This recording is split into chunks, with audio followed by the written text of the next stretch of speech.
Ruang Tangga Rasa.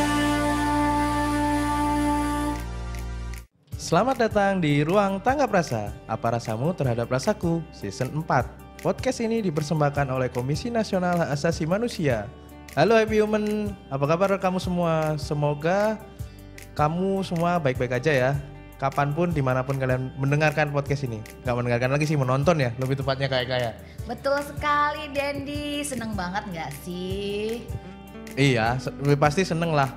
Kak. Iya, aku udah jarang kelihatan, iya tahu. Nih baru pertama kali muncul kan? Betul, dan kamu juga udah lupa namaku kalau di podcast ini ya?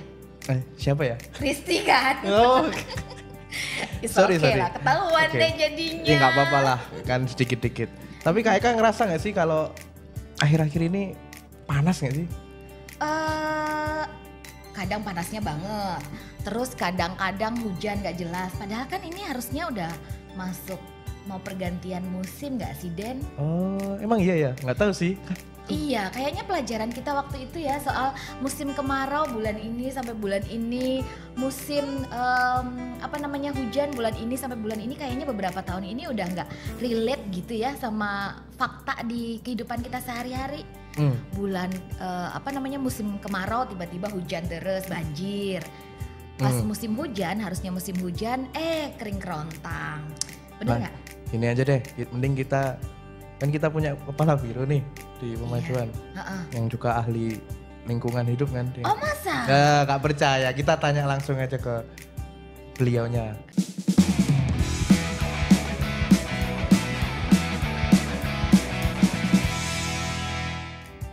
Oke. Pak Estrom Hamonangan Panjaitan. Selamat. Ya pokoknya selamat Pak. Selamat pagi, selamat siang, siang selamat dan malam. sore malam. Selamat siang Mbak Risti dan Pak Dendi ya. Betul sekali Bapak. Happy Women, selamat siang semua ya. Iya. Semoga sehat semuanya. Amin. Ya. Amin. Bapak, kita boleh nanya-nanya nggak nih? Silakan Bu. Bapak kan tahu banget nih soal perubahan iklim, global warming dan sebagainya. Nah, ini sebenarnya tuh apa sih Pak, fenomena ini tuh sebenarnya apa? Apa sih yang sebenarnya terjadi? Kenapa musim ini sekarang udah nggak sesuai? Atau sekarang kenapa jadi sering banjir? Kenapa katanya gunung es di Antartika mencair? Apa sebenarnya yang sedang terjadi ini Bapak Esrom? Iya. Itu dampak dari perubahan iklim. Memang banyak orang yang belum percaya gitu ya, bahwa perubahan iklim sudah terjadi gitu. Tapi kenyataannya dampak yang kita alami terjadi. Misalnya perubahan dari musim kemarau ke musim hujan, perubahan dari panas yang sampai temperatur sangat-sangat tinggi gitu ya. Air-air ini bisa mencapai sampai 37 derajat, 38. Nah, ini semua sebenarnya terjadi karena apa? Karena adanya pencemaran ataupun polusi. Yang diakibatkan apa? Kendaraan bermotor, industri, maupun kegiatan manusia lainnya. Nah, itu yang menyebabkan. Jadi polusi ini memberikan dampak terhadap perubahan iklim tadi. Kenapa bisa kan gitu pertanyaannya kan? Itu terjadi karena semua polutan ataupun polusi itu bertumpuk di atmosfer. Dia menyebabkan pemanasan global atau global warming gitu. Jadi ini yang menyebabkan semuanya itu terjadi.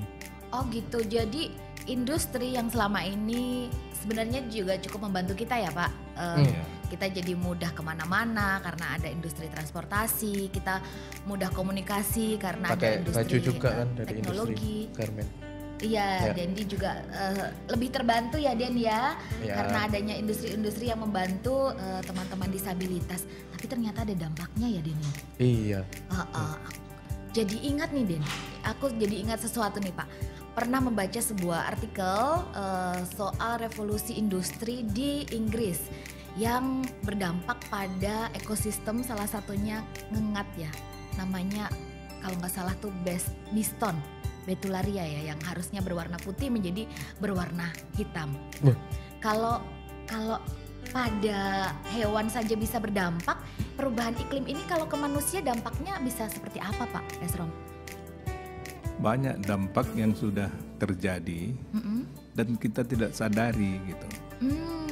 Misalnya kekeringan, iya kan?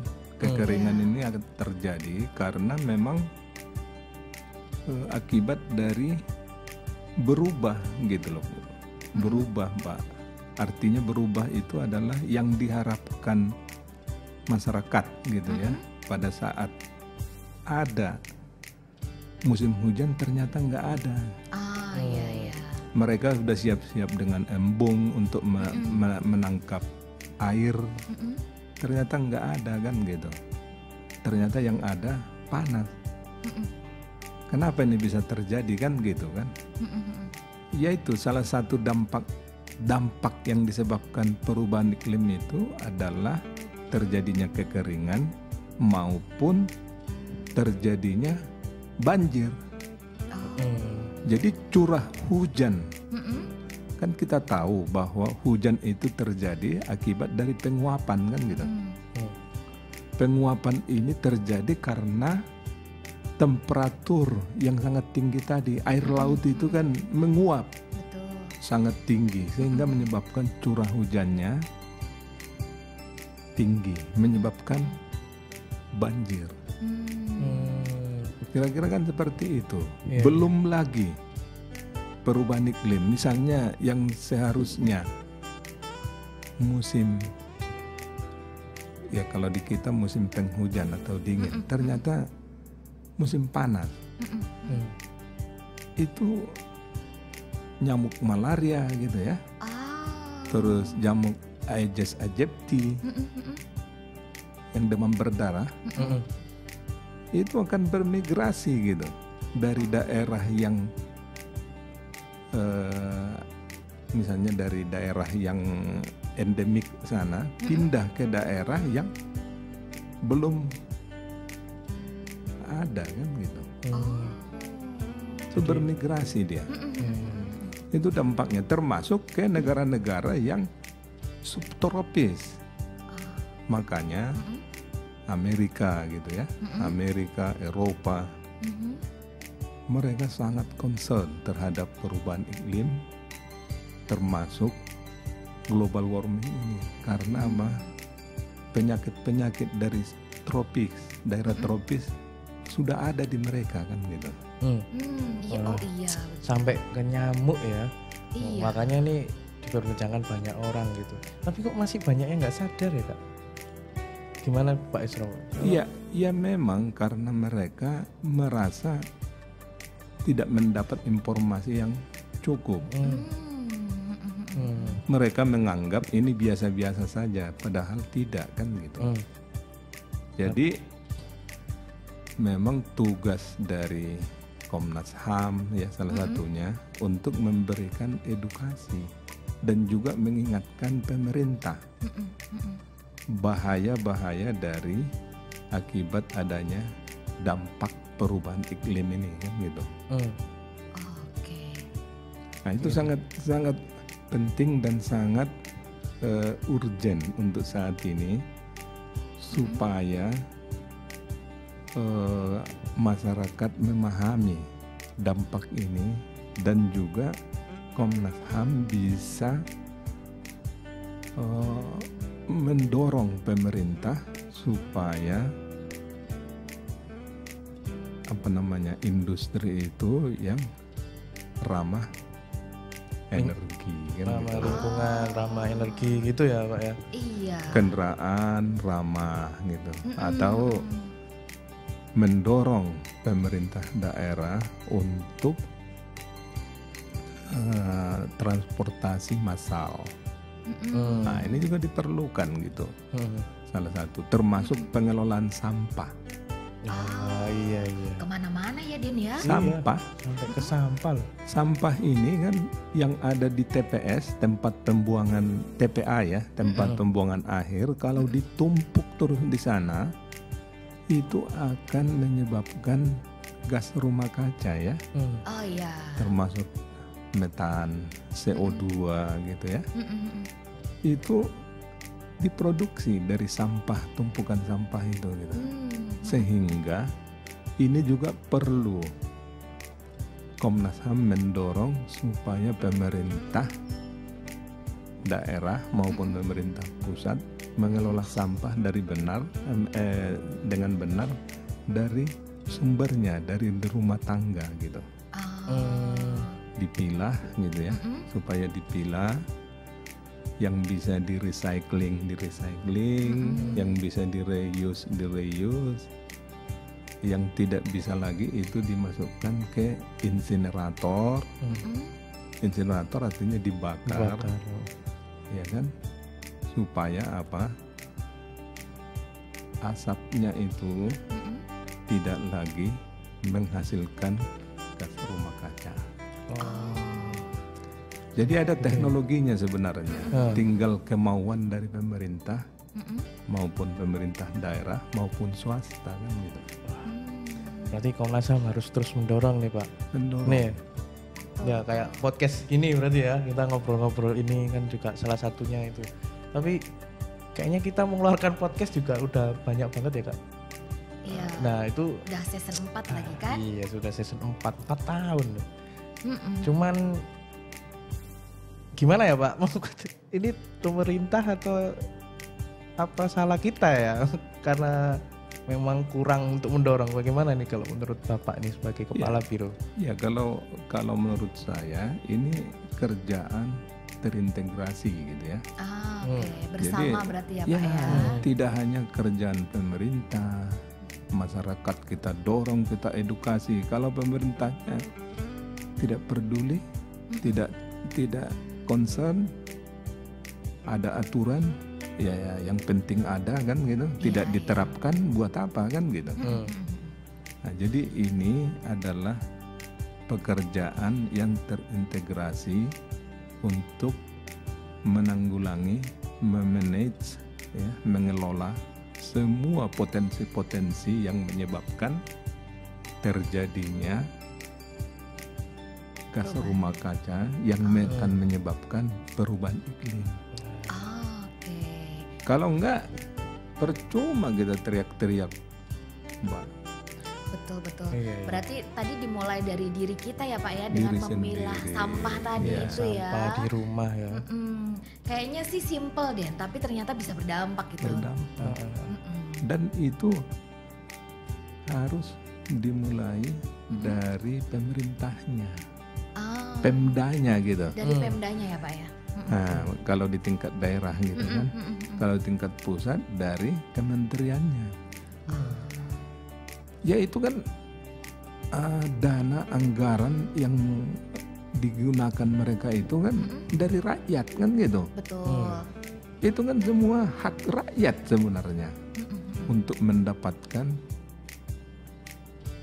tidak terjadi dampak tadi kan, yang banjir lah, yang kekeringan lah, yang susah mendapatkan air minum lah dan lain sebagainya. Itu hak asasi kan gitu. Iya. Berarti memang harus dipastikan ya Den ya, ketika ada industri itu yang ramah energi tadi ya Pak ya, ramah energi, ramah hak asasi manusia, mitigasi kalau terjadi banjir ataupun jadi mitigasinya nggak soal bencana alam doang nih, tapi bagaimana kalau banjir, kebakaran dan sebagainya. Ngeri ya Den ya? Iya ngeri nih. Kayak ngeri tapi. Apalagi ini saya kasih tahu satu lagi. Iya Pak, gimana Pak? Perubahan iklim ini bisa juga memberikan dampak yang sangat dahsyat, ya. Apalagi, misalnya, ya, kalau sampai nanti seperti yang di pembukaan tadi terjadi es meleleh di kutub gitu ya. Iya, lagi banyak banget beritanya. Ah. Satu sebesar Pulau Inggris, kan agak ngeri ya Pak ya. Nah, Baca. yang lebih ngeri adalah kalau terjadi es meleleh itu, Mm-mm, berarti kan mhm. termodinamika air laut gitu ya. Oke. Perputaran air laut tidak akan terjadi lagi. Artinya temperatur di daerah tropis Mm-mm, air laut nih ya mm-mm. dengan yang di kutub maupun subtropis akan sama. Oke, jadi dampaknya Tidak ada lagi perputaran kan dari panas ke dingin, Mm-mm, Iya, iya. dari dingin ke panas kan gitu terus. mm-mm, mm-mm. Ini bisa dingin semua, Pak.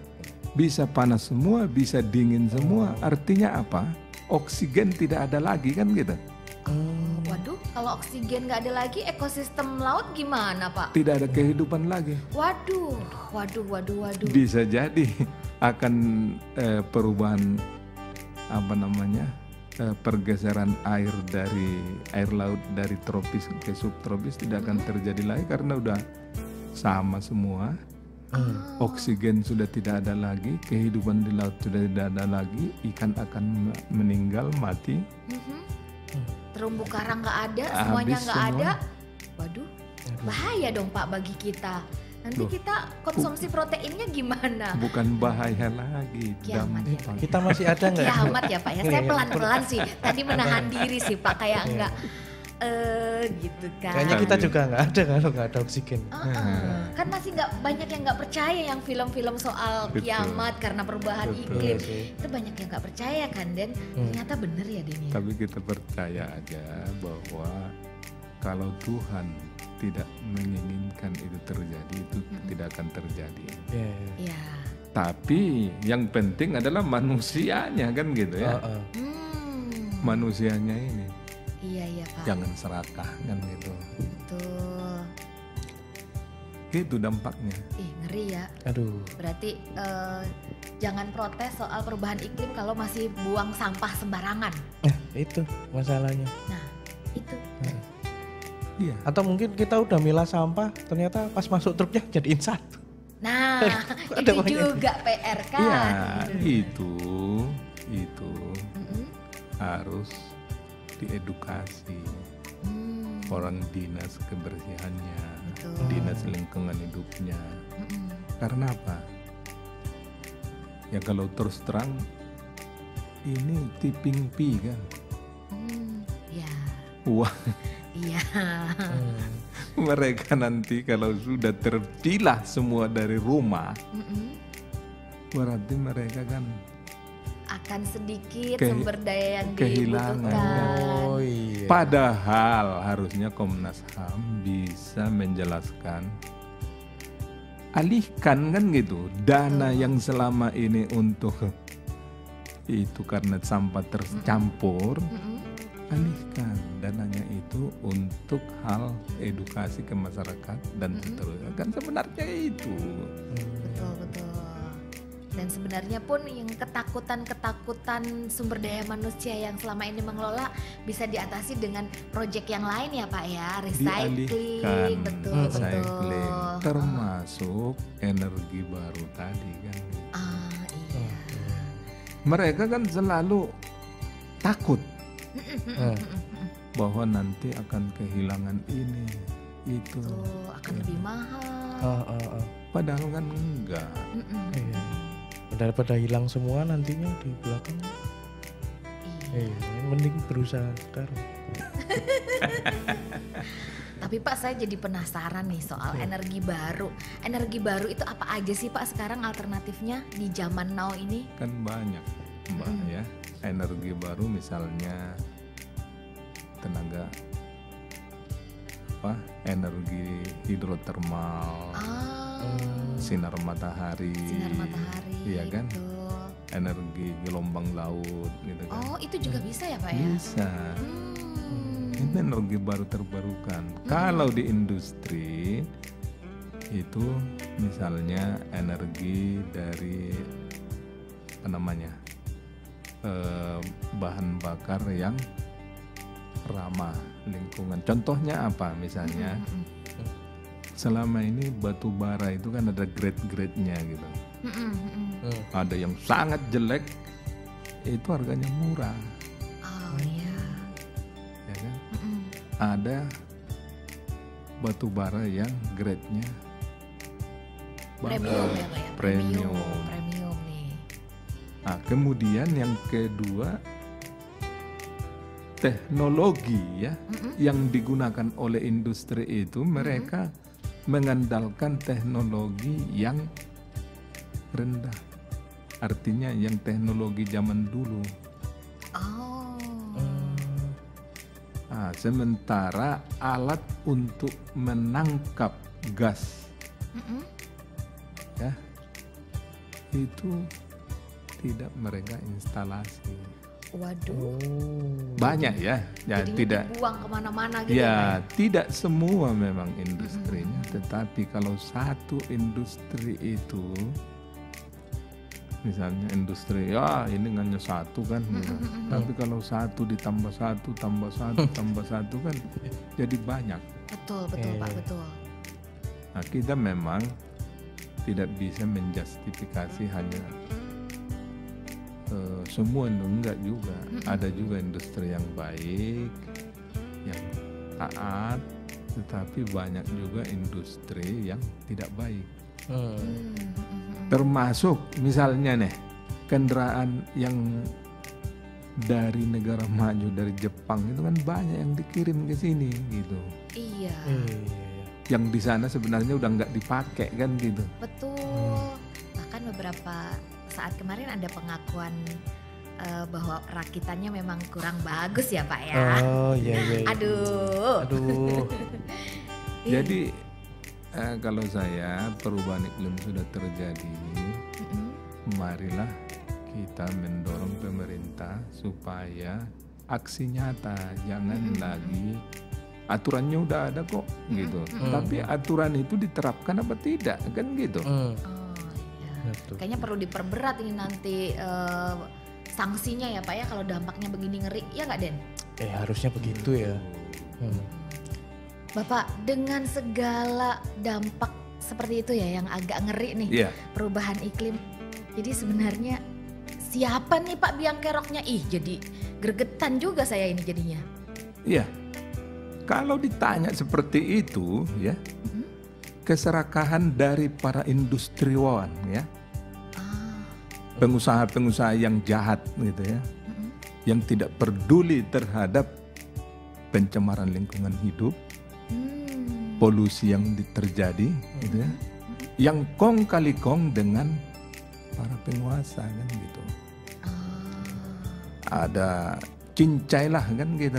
Betul. Padahal industrinya harus diawasi dengan baik gitu ya. Aturannya harus diterapkan, tapi terjadi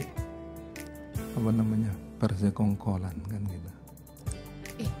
Saya malah tambah ngeri nih Pak ya. Lah itu yang seharusnya menjadi concern dari Komnas HAM untuk memastikan bahwa aturan-aturan ini sudah semua diterapkan dan tidak ada persekongkolan, tidak ada kong kali kong untuk memuluskan usaha-usaha yang sebenarnya perlu penerapan teknologi kan gitu.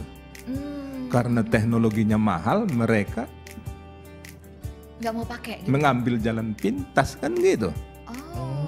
Benar-benar prinsip bisnis ya Pak ya? Lah, mereka mengambil keuntungan sebanyak-banyaknya, sementara dampaknya nggak dipikirkan, ditutupi terus ke pemerintah daerah, ke kementerian kan. Ini sebenarnya yang perlu diterapkan, diawasi. Bagaimana nih kok terjadi terus kan gitu. Dampaknya ini kan. Padahal masyarakat sudah mendukung kan gitu. Dipindahkan mau, ya kan, dari tempat itu. Tetapi industri itu sendiri dengan dukungan dari orang-orang ya yang tidak ikut berpengaruh atau bertanggung jawab terhadap keselamatan hak asasi manusia kan gitu. Gitu sebenarnya yang terjadi. Tapi bisa nggak sih Pak industri itu diadili gitu dengan segala, kalau tadi backup begitu ya? Ya sebenarnya kalau ada kemauan ya sumbangsih dari mereka ya kan, tidak ikut-ikutan dalam politik. Ini gak semua kan karena itu kan gitu. Kalau enggak bisa. Selalu ada demand dan kebutuhan dan apa itu? Penawaran, betul nggak sih? Ayo yang ekonomi Denny. Ada kebutuhan dan ada barang, ada barang, ada permintaan, maka ada barang, maka ada yang jual. Simbiosis mutualisme kan, gitu. Itu aja yang terjadi kan. Iya sih. Jadi ruwet ya Pak ya? Ya bukan ruwet sebenarnya. Penegakan hukum maupun penerapan teknologi itu harus kesadaran dari semua pihak kan gitu. Kalau enggak kan tidak bisa. Jadi memang untuk mencegah ini nih, sistem pemerintahannya, sistem demokrasinya, kesadaran masyarakatnya, kesadaran industrinya, semuanya harus bahu-membahu ya Den ya. Iya, benar banget tuh Mbak Eka. Jadi apa pesan Bapak untuk happy human nih, anak muda, generasi muda nih? Happy human butuh nih Pak. Terkait perubahan iklim ini nih Pak. Happy human ini memang yang menonton kita ini supaya mereka ikut berpartisipasi.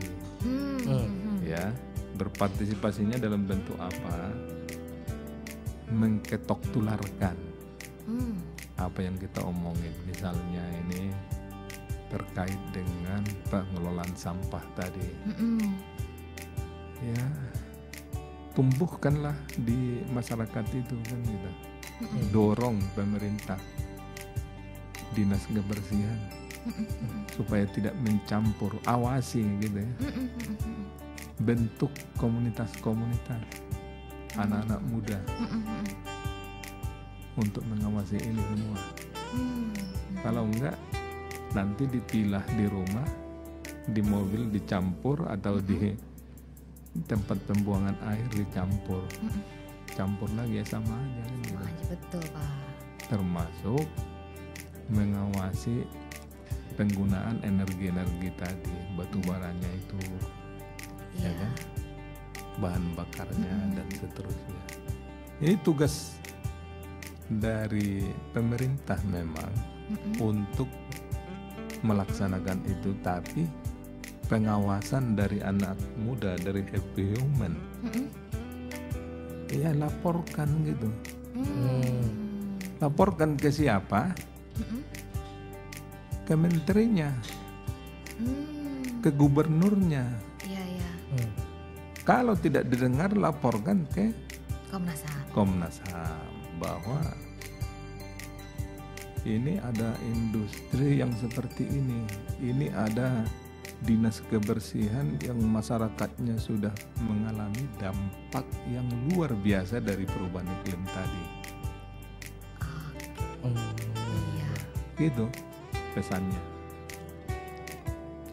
Nah gitu tuh happy humans, bahwa perubahan iklim ini benar loh terjadi, dan ini adalah PR kita bersama. Kenapa PR kita bersama? Ini tidak hanya tanggung jawab pemerintah, tapi butuh peran kita semua, para generasi muda, untuk juga memonitor ya Pak ya apa yang sudah dilakukan oleh Mengawasi, mengawasi apa yang sudah dilakukan pemerintah, mengawali dari diri sendiri dengan menjaga lingkungan, membentuk komunitas. Pokoknya perlu partisipasi aktif dari Happy Human semua untuk menanggulangi perubahan iklim semakin parah demi anak cucu kita juga. Gimana Den? Bener banget tuh Kak. Karena ya takut juga ya misalkan kalau anak cucu kita tiba-tiba ya kalau berevolusi sih masih lumayan ya terhadap lingkungan yang rusak, tapi kalau tiba-tiba nggak ada oksigen kan nggak ada nanti. Iya. Gimana ya? Kok jadi berat Den? Kita harus mulai nih Den habis ini Den. Oh iya sih. Mengawali dari diri kita nih Den. Mengawali dari diri kita sendiri ya. Betul. Setuju? Setuju.